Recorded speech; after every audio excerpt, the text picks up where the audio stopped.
मैं भविष्यवाणी कर रहा हूँ आत्मा में होकर, प्रभु का आत्मा मुझसे बात कर रहा है और इसी समय प्रभु का आत्मा आपसे बातें कर रहा है। अब इसी समय जितने चाहते हैं कि परमेश्वर मुझे आशीष दे, अपने हाथों को उठाओ और आंख बंद करें। आज अलीशा के बर्थडे पर प्रभु के आत्मा ने मुझे कुछ बातें कही और मैं आपके सामने रख रहा हूं वो प्रोफेसियां जिनको लगता है कि मेरी मंजिल, मेरी ब्लेसिंग रुकी हुई है या मेरा सफर पूरा नहीं हो रहा। जिस चीज के लिए आप मेहनत कर रहे हैं, दौड़ रहे हैं, संघर्ष कर रहे हैं, उनके लिए प्रभु ने कहा आपकी प्रार्थना आपको मुसीबतों से पार कराएगी। इस साल में आपकी प्रार्थना व्यर्थ नहीं जाएगी, आपको जल्दी खुशखबरी मिलेगी यीशु मसीह के नाम में। और इसी समय अपनी मंजिल आप आसान होता देखेंगे। आप जिस चीज की दौड़ में दौड़ रहे थे, आत्मा ने मुझे कहा कि पूरे 52 डेज बीतने के बाद आप हंसते में चर्च में आएंगे यीशु मसीह के नाम में। जिनकी प्रार्थनाएं कम हो गई हैं उनके लिए पवित्र आत्मा ने मुझे कहा कि मैं उन्हें एक नई सामर्थ प्रदान कर रहा हूं यीशु के नाम में। आपकी प्रार्थना का लेवल बढ़ेगा आज से, आप आशीष को देखेंगे। जो प्रभु के दास के बच्चे के जन्मदिन पर शामिल हुए हैं उनके घर में शांति और कमाई के सोर्स ऑफ इनकम बढ़ेंगे इस साल में।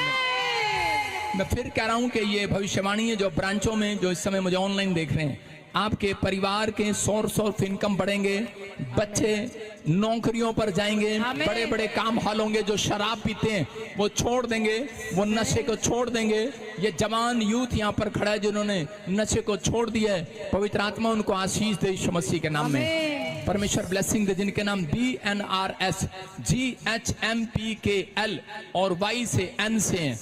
आप नई गाड़ी खरीदेंगे और गवर्नमेंट जॉब और बिजनेस की आशीष को प्राप्त करेंगे। प्रभु का आत्मा आपको दे रहा है। मैं कह रहा हूं ASGNPMVCFD और H नाम वालों के लिए खुशखबरी है कि आप किसी भी क्षेत्र में कमजोर हैं या फिर आपको कहीं भी बीमारी है, कोई समस्या है, पवित्र आत्मा कह रहा है कि DNGSTL नाम वाले भी कहते हैं कि आज से चंगे हो जाएंगे यीशु मसीह के नाम में। आपकी रिपोर्टें नॉर्मल आएंगे, आप हर चीज में आशीष को देखेंगे, डोर खुलेंगे। जो ब्रांच में लाइव जुड़े हुए हैं, जो पवित्र आत्मा ने मुझे कहा है वो बोल रहा हूं कि इस साल अगर वो ईमानदार रहे और वफादार रहे, करे इस चर्च के साथ, पवित्र आत्मा कह रहा परमेश्वर के साथ वफादार रहे। ये नहीं कि मुझे ये नहीं मिला, वो नहीं मिला, कंप्लेंट करते रहे परमेश्वर को। पवित्र आत्मा कह रहा है वफादारी वो है जो कंप्लेंट नहीं करता, ईमानदारी से चलता है। परमेश्वर ने कहा इस साल में वो अपना फल पाएंगे, सबसे बेस्ट फल। आमीन। एक बेस्ट फल आएगा, बेस्ट गवाही आएगी, बेस्ट टेस्टमनी आएगी।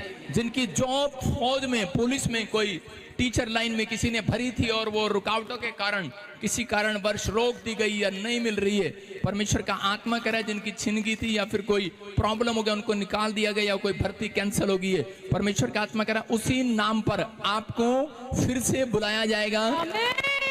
आप पास होंगे, आपको जॉब पर रखा जाएगा यीशु मसीह के नाम में। आपका फेवर होगा इस साल में यीशु मसीह के नाम में। जो अब तक मां नहीं बनी है उनके लिए खुशखबरी है। क्या आप ताड़ी बजा सकते हैं? यस। जो मां नहीं बन पा रही है उनके लिए खुशखबरी है। पवित्र आत्मा मुझे कह रहा है जो बाप नहीं बन पा रहा है उनके लिए खुशखबरी है। जिन माओं ने अपने बच्चों का सुख नहीं देखा उनके लिए गुड न्यूज है, वो सुख देखने वाली है। परमेश्वर ने कहा कि ए नारी, उस समय में वो चिंता कर रही थी और वो क्रूस पर था, उसने उस नारी की चिंता किया। भविष्यवाणी उन लोगों के लिए जो इस समय यहाँ पर खड़े हैं, और प्रभु ने मेरे को एक ड्रीम दिखाया। चुका है मेरे भाई बहनों, नॉर्मल सी बात है, जो लोग नहीं जानते वो ऐसी ही बात करेंगे। हमारे परमेश्वर ने हमें शिक्षा दी है कि हमें शांत रहना है, किसी भी हालत में, किसी भी मुश्किलों में हमें अपना क्रोध जाहिर नहीं करना है, क्योंकि जब हम क्रोध कर देंगे तो हमारे साथ बहुत कुछ बुरा हो सकता है।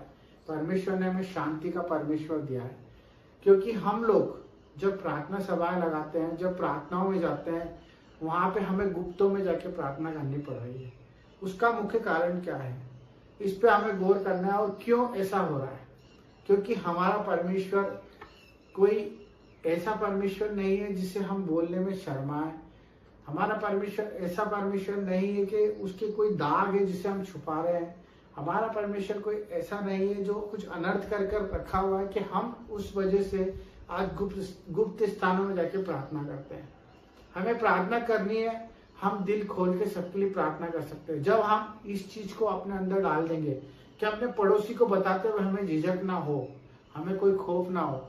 जब हम बंद कमरे में किसी चीज को करते हैं तो लोगों की शंका जाहिर होती है। हमें परमेश्वर की बातों को सुनना तो है, परंतु उसे बयां करना भी आना चाहिए। हमें क्लियर बताना आना चाहिए कि हम क्या करते हैं, कैसे करते हैं और क्यों करते हैं। हम किसके आदेश से करते हैं और किसके लिए करते हैं और इससे हमारा क्या फायदा है। जो लोगों को ये लगता है कि जहां पर चर्च बन जाती है, जहां पर जो 4 लोग प्रार्थना करने लग जाते हैं, वहां पर धर्म परिवर्तन होना शुरू हो जाता है। इन्हें इस चीज का खौफ इसलिए क्योंकि ये लोग खुद अभी तक अपने आप को क्लियर नहीं कर पा रहे कि ये लोग हैं क्या। क्योंकि जो धर्मांतरण की बात करते हैं ये इन्हीं के बीच में से है। मैं आपको आज मैं बताता हूँ इसका मुख्य जड़ क्या होता है कि जब हम चर्चेस में प्रार्थना करते हैं, वो अधकच्चे ज्ञान लेके हमारे पास से चले जाते हैं, और जो लोग परमेश्वर को नहीं जानते वो जाके बाहर ये बता देते हैं कि हमें ये बोला गया कि हमें मूर्ति पूजा नहीं करनी है, हमें किसी के आगे दंडवत नहीं करना है, हमें इससे बात नहीं करनी है, हमें बुराई में नहीं जाना है। तो ये सब चीजों के उल्टा ही अर्थ लेकर वो लोग चले जाते हैं। तो मेरे भाई बहनों, मैं आपसे रिक्वेस्ट करूंगा कि इस समय में जो भी फादर हैं, चर्च है, पासवान है, जो लोग चर्च चला रहे हैं, उन्हें बेखौफ चर्च चलाने का अधिकार है।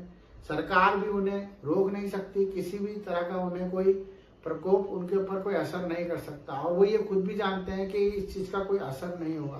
परंतु मैं सिर्फ ये बताना चाहता हूँ कि जो लोग परमेश्वर के अधीन होना चाहते हैं, चर्च में आना चाहते हैं, उनसे सही रीति से शिक्षा दी जाए और उन्हें सबसे पहले ये चीज समझाई जाए कि आप अगर आ रहे हो तो अपनी मर्जी से आ रहे हो और अपनी मर्जी से हर एक काम कर रहे हो, और उन्हें ये क्लियर होना चाहिए कि हम जो कर रहे हैं उसमें कोई धर्म परिवर्तन नहीं हो रहा है, ना ही कोई गलत काम करवाया जा रहा है, ना ही उन पे कोई दबाव है, ना कोई प्रेशर है, ना कोई उनसे पैसे मांगे जा रहे हैं, ना ही कोई उनके खिलाफ कोई कदम उठाया जा रहा है, ना उनके परिवार से उन्हें अलग करा जा रहा है, और ना ही कोई उन्हें कोई चैरिटी कर रहा है, ना कोई उनको उल्टी शिक्षा दे रहा है।